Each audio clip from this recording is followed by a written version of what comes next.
햇살은 가장 낮은 곳에 먼저 내린다.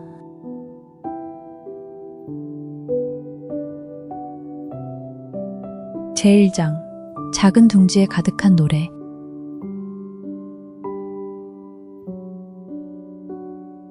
가파른 골목길 끝, 낡은 주택 지하 다세대 주택의 작은 쇠문을 열면 달콤하고 구수한 된장찌개 냄새가 차가운 복도 공기를 오롯이 감쌌다.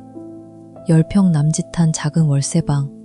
비록 창문 너머로는 보도블록을 지나다니는 사람들의 발뒤꿈치밖에 보이지 않는 반반지하 방이었지만 그 문을 열고 들어서면 세상 그 어느 대궐보다 따스한 온기가 온몸을 감쌌다.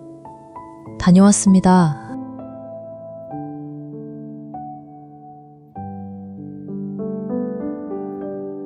거친 작업복 상의에 얼룩덜룩 흙먼지를 묻힌 아빠, 상우가 문을 열고 들어섰다.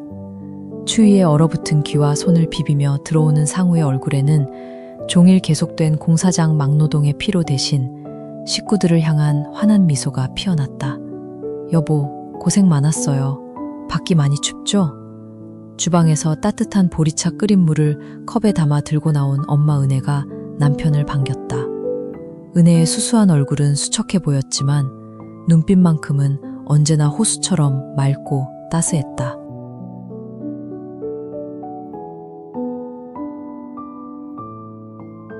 곧이어 작은 방에서 공부하던 고등학생 딸 예은이와 중학생 아들 예준이가 뛰어나왔다.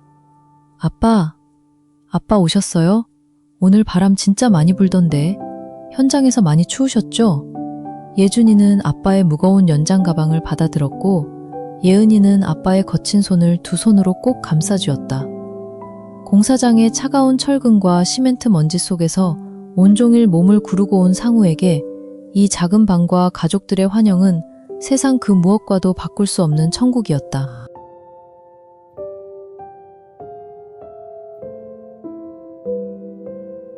저녁 밥상은 단출했다. 보글보글 끓인 된장찌개 한 뚝배기와 계란말이, 그리고 시골에서 보내온 밑반찬 몇 가지가 전부였다. 하지만 네 식구가 둘러앉은 밥상 머리에는 불평이나 불만의 기색이라곤 눈 씻고 찾아볼 수 없었다. 상우가 두 손을 모으자 온 가족이 자연스럽게 눈을 감고 손을 잡았다.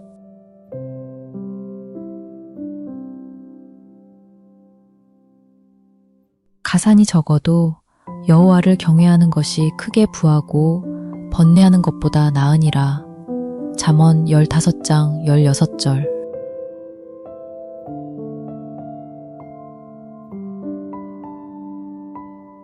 사랑과 은혜가 풍성하신 하나님 아버지, 오늘 하루도 추운 현장에서 안전하게 지켜주시고 사랑하는 가족들이 한자리에 모여 따뜻한 밥상을 나눌 수 있게 하시니 진심으로 감사드립니다.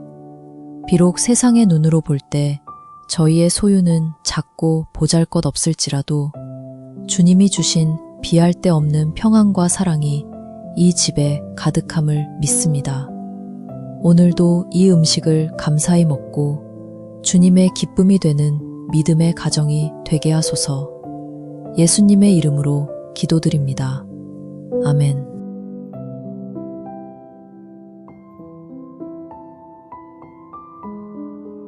식사가 시작되자 아이들의 소소한 이야깃거리가 꽃을 피웠다. 아빠, 오늘 학교에서 친구들이 새로 나온 브랜드 패딩 자랑을 하더라고요. 한 벌에 몇십만 원이나 한대요. 예준이가 웃으며 입을 열었다.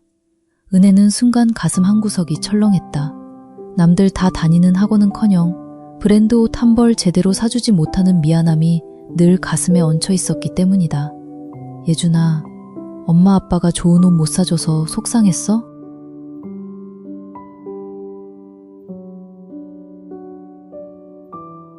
은혜의 물음에 예준이는 손사래를 치며 밝게 웃었다. 에이, 엄마, 아니에요. 친구들이 그 옷 입고 학원 숙제 때문에 스트레스 받는다고 한숨 쉴 때 저는 속으로 생각했어요. 나는 브랜드 옷은 없어도 매일 밤 나를 위해 기도해주는 엄마 아빠가 있고 하나님이 주신 마음의 평안이 있는데 내가 훨씬 부자다 하고요. 진짜예요, 엄마. 옆에 있던 딸 예은이도 고개를 끄덕였다.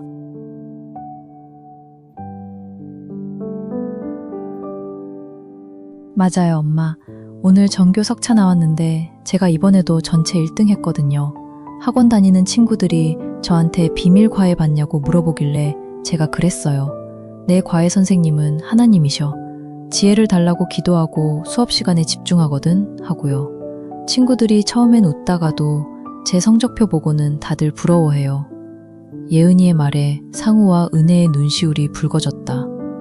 자신들의 무능함 때문에 아이들에게 물질적인 풍요를 주지 못해 늘 죄송한 마음뿐이었는데 아이들은 도리어 하나님이 주신 믿음 안에서 세상 그 누구보다 당당하고 밝게 자라주고 있었던 것이다.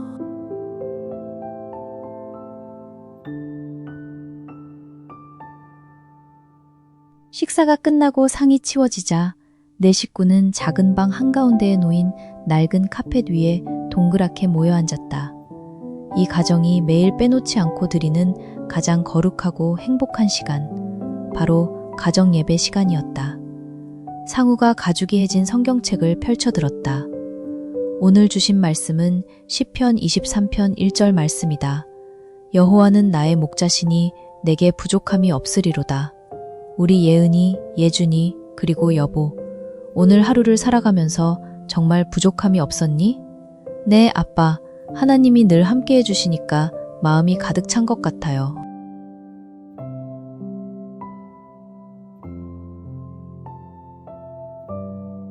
예준이가 먼저 대답하자 예은이가 낡은 아쿠스틱 기타를 품에 안았다. 줄이 몇 번이나 끊어져 겨우 잇대어 놓은 기타였지만 예은이의 손가락이 줄을 튕기자 은은하고 아름다운 선율이 지하 방안을 가득 채웠다. 내 영혼이 은총 입어 중한 죄짐 벗고 보니 슬픔 많은 이 세상도 천국으로 화하도다.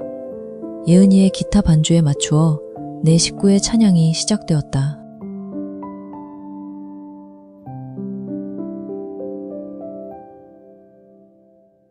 상우의 거칠지만 묵직한 베이스 음성, 은혜의 따뜻하고 맑은 소리, 그리고 아이들의 청아한 목소리가 어우러져 작은 방을 울렸다. 성금이나 거창한 봉사는 할 수 없는 가난한 처지였지만 그들의 입술에서 터져나오는 찬양은 세상 그 어떤 화려한 성가대의 찬양보다 깊고 진실했다. 할렐루야 찬양하세, 내 모든 죄 사함 받고 주 예수와 동행하니 그 어디나 하늘나라. 찬양이 피날레를 향해 갈 때 은혜는 조용히 눈을 감고 찬양을 부르다 슬그머니 오른쪽 옆구리에 손을 얹었다.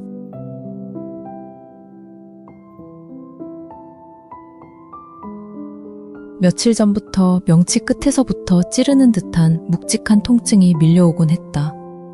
차가운 바람이 불 때마다 식은땀이 흐르고 속이 더부룩했지만 은혜는 식구들이 걱정할까봐 입술을 깨물며 통증을 참아냈다.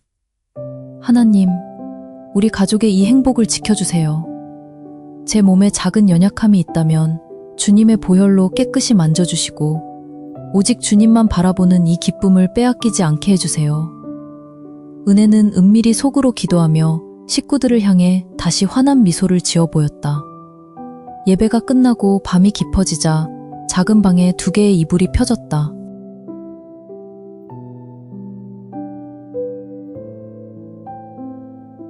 상우는 곁에서 조용히 잠든 아이들의 머리를 가만히 쓸어 넘겨주었다. 공사장 노동으로 손가락 마디마디가 쑤시고 어깨가 끊어질 듯 아팠지만 가슴속에는 알 수 없는 감사가 샘솟았다. 여보, 안 자고 뭐 해요? 은혜가 나지막이 물어왔다. 상우는 은혜의 손을 꼭 쥐며 소곤거렸다. 그냥 너무 감사해서. 남들은 우리가 이렇게 작은 월세방에 살고 내가 일용직 노동이나 한다고 불쌍하게 볼지 몰라도 하나님이 우리 집에 주신 이 행복과 평안은 세상 그 무엇으로도 살 수 없는 거잖아.